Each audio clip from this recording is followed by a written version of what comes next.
মাফউলুন ফিহি। তাহলে মাফউল মানে কর্ম মানে ক্রিয়ার সাথে যেই শব্দ সম্পর্ক রাখে। এর আগে আমরা সেগুলো প্রমাণ করে দেখিয়েছি কিভাবে ক্রিয়ার সাথে সম্পর্ক রাখে। তাহলে মাফউল মানে কি বাবা?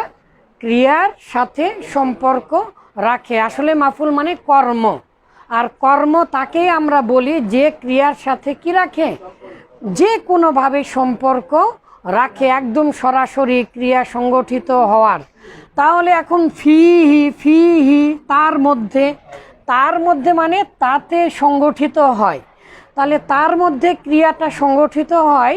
এই পৃথিবীতে মাত্র দুটা পদ্ধতি আছে ক্রিয়াটা সংগঠিত হওয়ার, সময় অথবা কাল। আমরা আগেই জেনেছি এই পৃথিবীতে যে কাজই করেন অবশ্যই তার জন্য একটা স্পেস, তার জন্য একটা স্থান দরকার, আর একটা কি বাবা? সময় দরকার। আর একটা কি বাবা? সময় দরকার। আমরা দেখেছি ওয়ার্ম হোলে যখন আপনারা ঢুকবেন সেখানেও বলে সময় নেয়, কিন্তু ওই জায়গাতে একটা সময়, এটা ব্ল্যাক হোল ধরেন আর এটা হোয়াইট হোল। এই ব্ল্যাক হোলের মধ্যে দিয়ে যান আর টাইম ট্রাভেল করে যান, যেখানেই যান। এই পৃথিবী সৃষ্টি হওয়ার পর থেকে, বিগ ব্যাং থেকে একটা না একটা সময় চলছে। সময়ের কম বেশি হতে পারে, সেটা পরেকার হিসাব।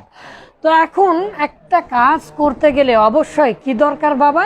সময় দরকার। আপনি মরার পরে করেন তখনও একটা সময়, জান্নাতে যেয়ে করেন তখনও একটা সময়, ঠিক আছে? আপনি পেটের মধ্যে করেন, তাহলে সময় আর স্থান ছাড়া কাজ হতে পারে না।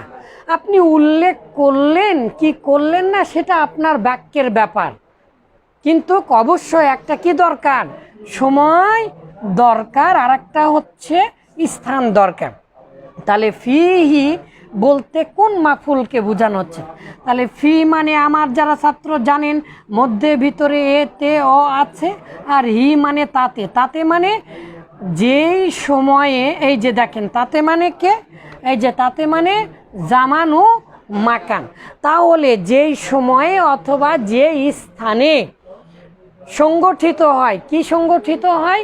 ক্রিয়া সংগঠিত হয়। যেহেতু বলেছি মাফুল, তাহলে কার সাথে সম্পর্ক রাখবে বাবা বলেন? অবশ্যই ফেলের সাথে। মাশাআল্লাহ মাশাআল্লাহ।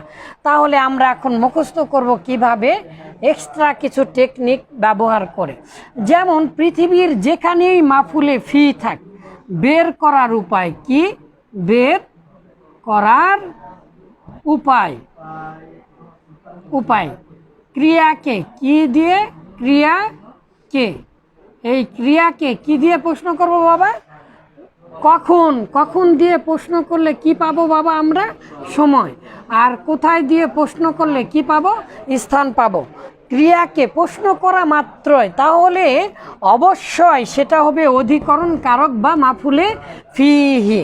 তো বাংলাতে চেনার উপায় কি, ইংলিশে চেনার উপায় কি? বাংলাতে এই যে নাউন প্লাস মধ্যে ভিতরে এ তে অ আছে, এই নাউন মানে শব্দ এসিমের সাথে, যেহেতু মাফুল মানে তো এসিম, তাই না বাবা?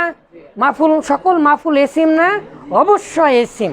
তাহলে এই মাফুল মানে এসিম বা নাউনের সাথে বাংলা ভাষায় কোন কোন অর্থ দেখা যেতে পারে? মধ্যে, ভিতরে, এ তে অ আছে ইত্যাদি এগুলো। আর এগুলো যখন নাউনের সাথে এই অর্থগুলো থাকবে, এই বিভক্তিগুলো থাকবে, তখন আমরা কি বলবো বাবা? অধিকরণ কারক। আর আমরা জানি অধিকরণ কারক দুই প্রকার, বা জরফ দুই প্রকার, জরফে জামান, জরফে মাকান, কালাধিকরণ বা স্থানাধিকরণ। আর এটাতে ইংলিশে ইন, অ্যাট, ওন এগুলো আসে। তাহলে আমরা একটু ডায়াগ্রাম দেখি। আসলে পৃথিবীতে আরবি ভাষায় ফেল ব্যবহার হয় প্রথমে 1 নম্বরে, তাই না? এটা ভাষা চলার গতি। ফেল ব্যবহার হয় প্রথমে, তারপরে কি আসে বাবা? ফাইল, তারপরে কি আসে বাবা? মাফুল। তো মাফুল কি শুধু মাফুলে ফি? মাফুলে বি হতে পারে, মাফুলে লাউ হতে পারে, মাফুলে মাউ হতে পারে। তো যখন যেটাই আসুক না কেন, মনে করেন এসে গেল ফি, মাফুলে ফি আসলো, তাহলে ফাইলের পরে কি আসতে পারে? মাফুলে ফি আসতে পারে। অন্যান্য মাফুলের পরেও আসতে পারে। যেমন তাহলে কুমতু, এই যে কমা কুমু এটা দাঁড়ানো, তাই না বাবা? তাহলে কুমতু এটা হচ্ছে ফেল, আর এই যে তু মানে আনা, আমি দাঁড়ালাম। তাহলে এই আনাটা এটা কি বাবা? বলেন, কথা বলেন, আল্লাহু আকবার। আনাটা কি বাবা? ফাইল, জোরে বলেন। হ্যাঁ, তাহলে ফেল ফাইল পেলাম। এরপরে আমি তো বারবার বলেছি, যতদিন বেঁচে থাকবো, যতদিন আরবি ভাষা বেঁচে থাকবে, তার মানে জান্নাতে আরবি ভাষা হবে, সেই জায়গাতেও ফাইলের পরে কি বসবে? মাফুল বসবে। তাদের স্থান, চলার গতি, তার মাফুল হলে অবশ্যই এটা কি হবে বাবা? ন সব হালাতুন, হালাতুন নাসবি। মাশাআল্লাহ মাশাআল্লাহ। তাহলে মাফুলে ফিটাও নসব হবে। দেখেন, কুমতু আমি দাঁড়ালাম, আমামাকুম, আমামাকুম তোমাদের সামনে। তাহলে তোমাদের মুজাফ মুজাফিলাই হয়ে এটা শব্দমুদ্রায় মুজাফ অবস্থায় হয়। তাহলে আমামাতে জবর দিল কে বাবা? জরফ হওয়ার কারণে জবর। কে দিল জবর? এই যে ফেলের পরে। আমি কোথায় দাঁড়ালাম বাবা? বলেন, তোমাদের সামনে। কুমতু আমামাকুম, আমি তোমাদের সামনে দাঁড়ালাম। কোথায় দাঁড়ালাম? তাহলে ক্রিয়াকে কোথায় দিয়ে প্রশ্ন করলে কি পাওয়া যাবে? স্থান পাওয়া যাবে। অবশ্যই এটা মাফুলে ফিহি। এখন দেখেন, এই দিকে দেখেন আব্বা জানেরা, এটাও তো মাফুলে ফিহি মাকান, এটাও যেমন মাকান, এটাও মাকান। জালাস্তু আমি বসেছি, ফিল গুরফাতি ঘরের মধ্যে। এই যে ঘর, এই যে ঘর, এই যে ঘর, ঘর ঘর, তাহলে ঘরের মধ্যে শব্দটা আসলো। তাহলে আমি কোথায় বসেছি আব্বা জানেরা বলেন? প্রশ্ন করেন, কোথায় কোথায় বসেছি? উত্তর কি পালেন বাবা? ঘরের মধ্যে। আচ্ছা, তাহলে তো এই যে কোথায় দিয়ে প্রশ্ন করলে অবশ্যই ওস্তাদ জি আপনি বললেন মাফুলে ফি পাবো, মাফউলুন ফি। অবশ্যই অবশ্যই অবশ্যই, পৃথিবী উল্টা গেলেও কিন্তু আসলে ঘটনা কি আব্বা জান বলেন তো? এখানে আমি কেন জবর দিলাম না? এই যে কি এসেছে বাবা?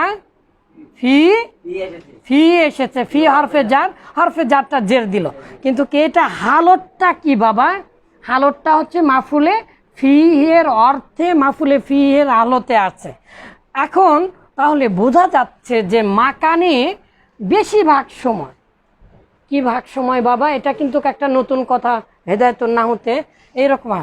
বেশিরভাগ সময়, বেশির ভাগ সময়ে ফি আসে। হ্যাঁ, বেশিরভাগ সময় কি আসে? তাহলে অর্থগত এটা কি বাবা? মাফুল। যদিও বা এখানে জবর হয়নি, কিন্তু আমরা জবর দিতে পারবো। আমরা শত শত শব্দ দেখব। দেখেন, হাজারতু ইয়াউমা, এটা সময় সংক্রান্ত। আচ্ছা, আমরা কি বলবো? আমরা কি বলবো? আচ্ছা, এই যে তাকান বাবা, জালাস্তু জালসাতান বা জালাস্তু আমি বসলাম, মাসজিদান। আচ্ছা, হাদিস থেকে উদাহরণ দেই। কাদিমান নাবিয়্যু সাল্লাল্লাহু আলাইহি ওয়াসাল্লাম আল মাদিনাতা, এটা হাদিসের উদাহরণ। মহানবী সাল্লাল্লাহু আলাইহি ওয়াসাল্লাম মদিনায় আগমন করলেন। তো মাদিনাতা এটা তো স্থান, মদিনা স্থান না? পৃথিবীর সকল স্থান এবং পৃথিবীর সকল সময়বাচক শব্দগুলোই ফেলের পরে কি হবে বাবা? অবশ্যই সেটা মাফুলে ফিহি হবে। তাহলে আল্লাহ রাসূলের বিষয়ে আনাস বলছেন, ইবনু আনাস রাদিয়াল্লাহু তাআলা আনহু বলেছেন, কদিমান নাবিয়্যু সাল্লাল্লাহু আলাইহি ওয়াসাল্লাম আল মাদিনাতা। তাহলে এই যে জবর দিলাম কেন বাবা? এখানে কিন্তু ফি আসেনি, তাই না? কিন্তু মাদিনা একটা স্থান না বাবা? আর স্থানটা জবর হবে, কারণ কি? এই যে কদিমা ফেল, তারপরে জান্নাবিউ ফাইল, ফেল ফাইলের পরে পৃথিবী উল্টা গেল, কিসের হালত? অবশ্যই হালাতুন নাসবি। তাহলে আমরা একটু মুখস্থ করি। মাফুলে ফি বের করা, টেনে টেনে টেনে টেনে কান ধরে ধরে বের করার উপায় কি? কখন আর কোথায় দিয়ে ক্রিয়াকে প্রশ্ন করলেই পাওয়া যাবে। তো কখন দিলে সময় আসবে, আর কোথায় দিলে স্থান আসবে। আর মাফুলে ফি তার মানে অলরেডি জরফ, আর জরফটা হচ্ছে দুই প্রকার আমরা জানি। তাহলে ফিহি দ্বারা উদ্দেশ্য কি? তাতে সংগঠিত হয়, তাতে সংগঠিত হয়। কি সংগঠিত হয় বাবা বলেন? কি সংগঠিত হয়? অবশ্যই ফেল যার মধ্যে সঙ্গ গঠিত হয়। মাশাআল্লাহ মাশাআল্লাহ, তাহলে আমার সুরে এবারে মুখস্থ করলেই হয়ে যাবে। বলেন মাফউলুন ফিহি, মধ্যে ভিতরে এতে ও আছে, মধ্যে ভিতরে এতে ও আছে।